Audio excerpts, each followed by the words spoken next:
रोम को विश्व में इटर्नल सिटी के रूप में जाना जाता है।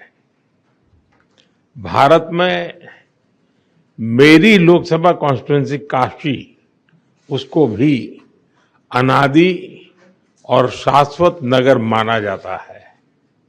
जब दो सभ्यताएं मिलती हैं तो बातचीत केवल एजेंडा तक सीमित नहीं होती। इसमें इतिहास की गहराई, भविष्य की दृष्टि और मित्रता की सहजता तीनों साथ दिखाई देते हैं। फ्रेंड, पिछले लगभग 3.5 वर्षों में मुझे कई बार प्राइम मिनिस्टर मेलोनी से मिलने का अवसर मिला है। यह भारत और इटली के बीच करीबी सहयोग और सामंजस्य को दर्शाता है। उनके नेतृत्व में हमारे संबंधों को नई गति, नई दिशा और नया आत्मविश्वास मिला है। मुझे खुशी है कि हम अपने संबंधों को अपग्रेड करते हुए स्पेशल स्ट्रेटेजिक पार्टनरशिप की घोषणा कर रहे हैं। फ्रेंड्स, आज की बैठक में हमने हमारी भावी साझेदारी को और सशक्त बनाने के लिए विस्तृत रूप से चर्चा की। Bharat Italy joint strategic action plan 2025 to 2029 हमारी साझेदारी को एक प्रैक्टिकल और फ्यूचरिस्टिक ढांचा प्रदान करता है। हम इस पर समयबद्ध तरीके से आगे बढ़ रहे हैं। हमारे साझा प्रयासों में द्विपक्षीय व्यापार के 20 बिलियन यूरो के लक्ष्य की ओर तेजी से बढ़ रहा है।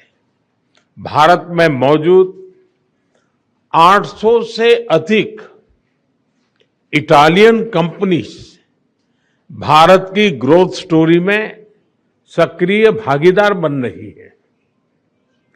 आज आयोजित किया जा रहा बिजनेस फोरम से यह स्पष्ट है कि दोनों देशों के बिजनेस लीडर्स में एक नया उत्साह, नया कॉन्फिडेंस और नया एम्बिशन है। इटली विश्व में डिजाइन और प्रिसीजन के लिए जाना जाता है।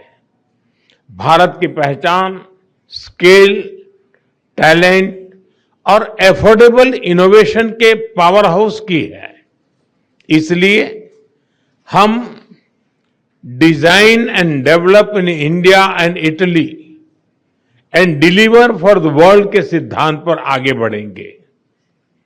फैशन से लेकर फिनटेक तक, लेदर से लेकर लॉजिस्टिक तक, मोबिलिटी से लेकर मैन्युफैक्चरिंग तक, हर क्षेत्र में हम अपनी ताकतों को जोड़कर पूरी मानवता की भलाई के लिए काम करेंगे। इंडिया ईयू एफटीए के समापन में इटली से मिले सहयोग के लिए मैं प्राइम मिनिस्टर मेलोनी का विशेष रूप से आभार व्यक्त करता हूं। हम मिलकर इसके जल्द से जल्द इंप्लीमेंटेशन के लिए काम करेंगे, जिससे बिजनेस कम्युनिटीज इसका पूरा लाभ उठा सके। फ्रेंड्स, टेक्नोलॉजी और इनोवेशन हमारी पार्टनरशिप का इंजन है। एआई, क्वांटम, स्पेस और सिविल न्यूक्लियर एनर्जी जैसे क्षेत्रों में हमारे सहयोग की अपार संभावनाएं हैं। दोनों देशों के स्टार्टअप्स, रिसर्च सेंटर्स और उद्योगों को आपस में जोड़ने के लिए हम इंडिया इटली इनोवेशन सेंटर पर काम कर रहे हैं। फ्रेंड्स, रक्षा और सुरक्षा के क्षेत्रों में करीबी सहयोग हमारे गहरे आपसी विश्वास का प्रतीक है। हमारी सेनाओं के साथ साथ दोनों देशों के रक्षा उद्योगों के बीच भी सहयोग बढ़ रहा है। हमारे डिफेंस इंडस्ट्रियल रोडमैप से को डेवलपमेंट और को प्रोडक्शन का मार्ग प्रशस्त हुआ है। मैरीटाइम पावर्स के रूप में भारत और इटली के बीच कनेक्टिविटी के क्षेत्र में करीबी सहयोग स्वाभाविक है। हम मिलकर शिपिंग, पोर्ट्स मॉडर्नाइजेशन, लॉजिस्टिक्स और ब्लू इकोनॉमी पर काम करेंगे। हमने अपनी विन विन साझेदारी को तीसरे देशों तक ले जाने पर भी चर्चा की। इस दिशा में आगे बढ़ते हुए हम अफ्रीका में ठोस प्रोजेक्ट्स पर काम करने के लिए सहमत हुए। फ्रेंड्स, भारत और इटली एकमत है कि आतंकवाद मानवता के लिए गंभीर चुनौती है। टेरर फाइनेंसिंग के खिलाफ हमारी साझा पहल ने पूरे विश्व के सामने एक महत्वपूर्ण उदाहरण प्रस्तुत किया है। भारत और इटली ने यह स्पष्ट संदेश दिया है कि रिस्पॉन्सिबल डेमोक्रेसीज केवल आतंकवाद की निंदा नहीं करती, बल्कि उसके फाइनेंशियल नेटवर्क को तोड़ने के लिए भी ठोस कदम भी उठाती है। यूक्रेन, पश्चिम एशिया तथा अन्य तनावों को लेकर हम लगातार संपर्क में रहे हैं। भारत का मत स्पष्ट है कि सभी समस्याओं का समाधान डायलॉग और डिप्लोमेसी के माध्यम से होना चाहिए। फ्रेंड्स, हमारे ऐतिहासिक, सांस्कृतिक और पीपल टू पीपल संबंधों की झलक दोनों देशों में कदम कदम पर दिखाई देती है।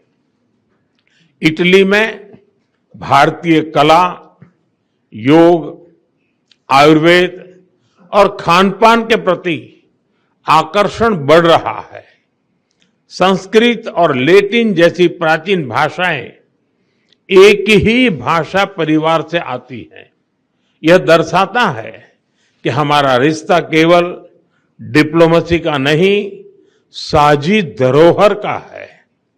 अगले वर्ष भारत और इटली के संबंधों की 80वीं एनिवर्सरी के उपलक्ष्य में ईयर ऑफ कल्चर मनाया जाएगा। इससे हमारे सांस्कृतिक संबंधों को और ताकत मिलेगी। इटली में बड़ी संख्या में रह रहे भारतीय मूल के लोग हमारे संबंधों की जीवंत कड़ी है। उनकी देखरेख के लिए प्राइम मिनिस्टर मेलोनी और इटली के लोगों का मैं हृदय से धन्यवाद करता हूं। 3 साल पहले किए गए migration and mobility partnership agreement से दोनों देशों के लोगों के बीच आवाजाही बढ़ी है। हम यह विन विन सहयोग जारी रखेंगे। एक्सेलेंसी, आज की बहुत ही उपयोगी बैठक के लिए और आपकी मित्रता के लिए मैं एक बार फिर आपका हृदय से आभार व्यक्त करता हूं। 140 करोड़ भारतवासियों की ओर से मैं आपको भारत आने का एक बार फिर से निमंत्रण देता हूं।